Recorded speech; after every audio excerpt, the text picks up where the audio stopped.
എല്ലാവർക്കും വിനീത നമസ്കാരം. ശ്രീമദ് ഭാഗവതം ദശമസ്കന്ധം അധ്യായം 39 ശ്ലോകം 28, 29, 30, 31, 32, 33, 34 7 ശ്ലോകങ്ങൾ ഇന്ന് നമുക്ക് നോക്കാം. ഗോപസ്ത്രീകൾ പറയുന്നു, നമ്മള് ഇനി ഈ കൃഷ്ണന്റെ വിരഹ ദുഃഖം നമുക്ക് സഹിക്കാൻ പറ്റില്ല. ഇപ്പൊ തടഞ്ഞില്ലെങ്കിൽ അക്രൂരൻ തേര് തെളിച്ചോണ്ട് പോകും. ഒരു വിഘ്നവും കാണാനില്ല, ആരും പോകരുതെന്ന് പറയണില്ല. നമുക്കൊരു കാര്യം ചെയ്യാം, നമുക്ക് എല്ലാവർക്കും കൂടി തടുക്കാം എന്ന് പറഞ്ഞിട്ട് അവരിതാ പറയണു. ഓം നമോ ഭഗവതേ വാസുദേവായ. കോമളം പൂജയൻ വേണു ശ്യാമളോയം കുമാരക. വേദവേദ്യം പരം ബ്രഹ്മ ഭാസതാം പുരതോ മമ. ഓം നമോ ഭഗവതേ വാസുദേവായ. ഓം നമോ ഭഗവതേ വാസുദേവായ. ശ്ലോകം 28. നിവാരയാമ സമുപേത്യ മാധവം കിം നോ കരിഷ്യൻ കുലവൃദ്ധ ബാന്ധവാ. മുകുന്ദ സംഗാ നിമിഷാർത്ഥ ദുസ്ത്യജാത് ദൈവേന വിധ്വംസിത ദീനചേതസാ. അവര് ഇങ്ങനെ പറഞ്ഞുകൊണ്ട് ഒരു സാഹസം ചെയ്യാൻ പുറപ്പെടുകയാണ് അവര്. ലക്ഷ്മി ദേവി ഗൂഢമായി സ്വീകരിച്ചതുപോലെ നമ്മളും ബാല്യം മുതൽക്ക് തന്നെ പ്രിയനായി സ്വീകരിച്ചിരിക്കല്ലേ ഈ കൃഷ്ണനെ നമ്മളെയും സ്നേഹിക്കുകയും ചെയ്തിട്ടുണ്ട്. അതുകൊണ്ട് കൃഷ്ണൻ നമ്മുടെ ഭർത്താവല്ലേ. അഹിതം പ്രവർത്തിക്കുന്ന പ്രിയകൾക്ക് വിരോധിക്കാൻ അവകാശമുണ്ട്. അതുകൊണ്ട് നമ്മള് അടുത്തു ചെന്ന് കയ്യ്, കാല്, വസ്ത്രം ഇതൊക്കെ പിടിച്ചു നിർത്തി പോവാൻ സമ്മതിക്കാതെ വിരോധിക്കുക തന്നെ ചെയ്യണം. അപ്പൊ ഇങ്ങനെ ഒരു ലജ്ജയില്ലാതെ പ്രവർത്തിച്ച, എല്ലാവരും കാണുമ്പോൾ പ്രവർത്തിച്ച വൃദ്ധന്മാരും ബന്ധുക്കളും നമ്മളെ ശാസിക്കില്ലേ? അതൊന്നും നമ്മൾ വിചാരിക്കണ്ട.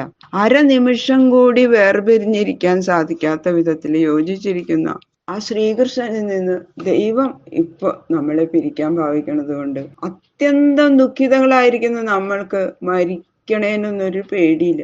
നമുക്ക് മരിക്കാൻ കൂടി ഭയമില്ല എന്ന് കാണുമ്പോൾ ആ കുലവൃദ്ധന്മാരും ബന്ധുക്കളും നമ്മളെ എന്താന്ന് വെച്ചാൽ ചെയ്തോട്ടെ, അവരെന്ത് ചെയ്താലും നമുക്കൊരു ഭയമില്ല. നമുക്ക് അവരുടെ മരിക്കാം, അവരെന്തെങ്കിലും നമ്മളെ ചെയ്താൽ നമുക്ക് അതിനൊരു ഭയമില്ല അല്ലെ. അപ്പൊ എല്ലാവരും പറയണു, അതെ നമുക്ക് തടുക്കാം. അങ്ങനെ ആയാൽ പറ്റില്ലല്ലോ. ഒരു വാക്കും നമ്മളോട് പറയാതെ അങ്ങനെ പോവാൻ പാടുണ്ടോ? എന്ത് ചെയ്താലും നമുക്ക് ഭയപ്പെടാനില്ല. നമ്മുടെ സങ്കടം കണ്ടിട്ട് വൃദ്ധന്മാരും നമ്മളെ സഹായിച്ചു എന്ന് വരും ചിലപ്പോ. അപ്പൊ നമുക്ക് കൃഷ്ണനോട് ചേർന്ന് സുഖിച്ചിരിക്കാം. അല്ല, നമ്മളെ ധിക്കരിച്ച് കൃഷ്ണൻ പോവുകയാണെങ്കിൽ നമുക്ക് നമ്മുടെ പ്രാണൻ കളയാം. നമുക്ക് പിന്നെ ഇവിടെ ജീവിച്ചിരിക്കണ്ട. ഇത്രത്തോളം ഉറച്ചിരിക്കുന്ന നമ്മളെ ആ വൃദ്ധന്മാർക്ക് എന്താ ചെയ്യാൻ പറ്റുക? നോക്കാലോ എന്ന് പറയാം. യസ്യാനുരാഗ ലളിത സ്മിത വൽഗുമന്ത്ര ലീലാവലോക പരിരംഭണ രാസഗോഷ്ഠ്യാം നീതാസ്മന ക്ഷണമിവ ക്ഷണദാവിനാഥം ഓപ്യ കഥം അതിതരേമ തമോ ദുരന്തം. അതെങ്ങനെ ചെന്ന് തടുക്കുക? അതൊത്തിരി സാഹസല്ലേ അങ്ങനെയൊക്കെ ചെയ്യണത്. പക്ഷെ നമ്മള് മുടക്കണം, ഈ യാത്ര മുടക്കുക തന്നെ വേണം. പറയണു, ഹേ ഗോപികളെ, ഞങ്ങൾ പറയുന്ന ഈ സംഗതി നിങ്ങൾക്കും സമ്മതാവുന്നു. അങ്ങനെയാണ് എനിക്ക് തോന്നുന്നത്. ആ രാസക്രീഡാ സമയത്ത് ശ്രീകൃഷ്ണന്റെ അനുരാഗ സൂചകമായ ആ മന്ദഹാസം, മധുരസല്ലാപം, ശൃംഗാരരസവർദ്ധകമായ ആ നോട്ടം, ആലിംഗനം, ഇതൊക്കെ അനുഭവിച്ചുകൊണ്ട് അനേക രാത്രികള് നമ്മള് ക്ഷണസമയം എന്ന പോലെ കഴിച്ചുകൂട്ടി അല്ലെ. അങ്ങനെയുള്ള കൃഷ്ണനോട് കൂടാതെ ഇരിക്കാൻ ഇടവരുമ്പോ നമ്മൾ അനുഭവിക്കേണ്ടതായ ഇഷ്ടമില്ലാത്ത ആ വിരഹ ദുഃഖത്തെ എങ്ങനെയാ നമ്മൾ കടക്കുക? നമുക്ക് പറ്റില്ല, നമുക്കത് സാധിക്കില്ല. കൃഷ്ണനെ കൂടാതെ ഒരു അരനിമിഷം പോലും നമുക്ക് ജീവിക്കാൻ സാധിക്കില്ല. അതുകൊണ്ട് ശ്രീകൃഷ്ണനെ പോവാൻ സമ്മതിക്കാതെ ചെന്ന് മുടക്കുന്നത്, അത് മടിച്ചാൽ വിരഹ ദുഃഖാഗ്നിയിലേക്ക് അകപ്പെട്ട് ദഹിക്കുക തന്നെ ചെയ്യും നമ്മള്. യോന്നക്ഷയേ വ്രജമനന്ത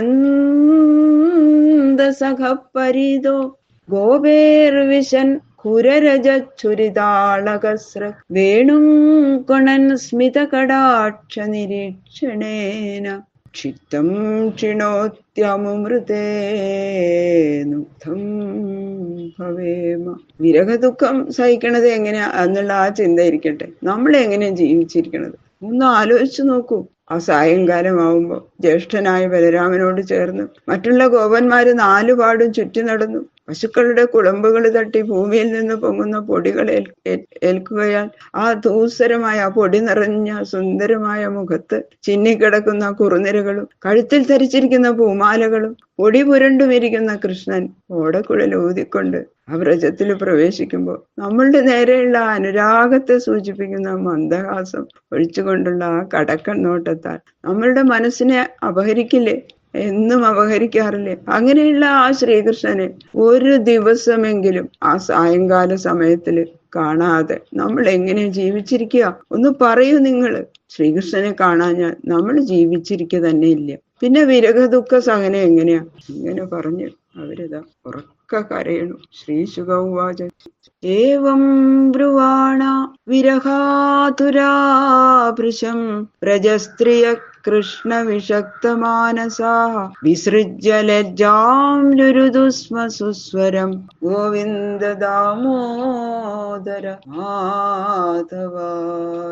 ശ്രീകൃഷ്ണനെ പിരിഞ്ഞാലുണ്ടാകുന്ന ദുഃഖം സഹിക്കാൻ അശക്തകളായ ആ ഗോപസ്ത്രീകള് കൃഷ്ണനിൽ ഉറച്ചിരിക്കുന്ന മനസ്സോടുകൂടിയവരായിട്ട് ഒട്ടും ലജ്ജ കൂടാതെ ഹേ ഗോവിന്ദ, ഹേ ദാമോദര, ഹേ മാധവ, അങ്ങ് ഞങ്ങളെ ഉപേക്ഷിച്ചു പോകരുതേ, അങ്ങ് ഞങ്ങളെ ഉപേക്ഷിക്കരുതേ എന്നിങ്ങനെ ഉറക്കെ പറഞ്ഞുകൊണ്ട് വളരെ നേരം കരഞ്ഞു. പറയണു, ആ ഗോപികളുടെ സങ്കടം പറയാൻ സാധിക്കണില്ല, പറയാൻ സാധിക്കില്ല എന്ന് പറയുന്നു. സ്ത്രീണാമേവം രുദന്തീനാം ഉദിതേ സവിതർയഥ അക്രൂരശ്ചോദയാമാസ കൃതമൈത്രാദികോരഥം. ഇങ്ങനെ ആ ഗോപസ്ത്രീകള് ദീനം വിലപിച്ചുകൊണ്ടിരിക്കെ അക്രൂരൻ സൂര്യൻ ഉദിച്ച ഉടനെ പ്രാതസന്ധ്യാവന്തനം ചെയ്ത് ശുഭസമയത്തില് ശ്രീകൃഷ്ണൻ കയറിയിരുന്ന തേരില് കയറിയാണ്ടിരുന്നു. ഭഗവാൻ ആദ്യം തന്നെ തേരില് കയറിയിരുന്നു. പിന്നെ അക്രൂരൻ കയറിയിരുന്നു. അങ്ങനെ തേര് തെളിക്കാൻ തുടങ്ങി. ഗോപാസ്തു മന്വസജ്ജന്ത നന്ദാദ്യാശകടൈസ്തദാ ആദായോപായനം ഭൂരി ഭൂരി കുംഭാൻ ഗോരസ സംവൃതാൻ. ശ്രീകൃഷ്ണന്റെ തേര് അക്രൂരൻ തെളിക്കാൻ തുടങ്ങിയ ഉടനെ അതിന്റെ പിന്നാലെ നന്ദൻ മുതലായ ഗോപന്മാര് ബഹുവിധ കാഴ്ചദ്രവ്യങ്ങളും തൈർക്കുടങ്ങളും ഒക്കെ എടുത്തുകൊണ്ട് തങ്ങളുടെ വണ്ടികളിരുന്ന് യാത്ര. അതിന്റെ പിന്നില് അവരുടെ വണ്ടികൾ ആയിട്ട് പുറപ്പെട്ടു.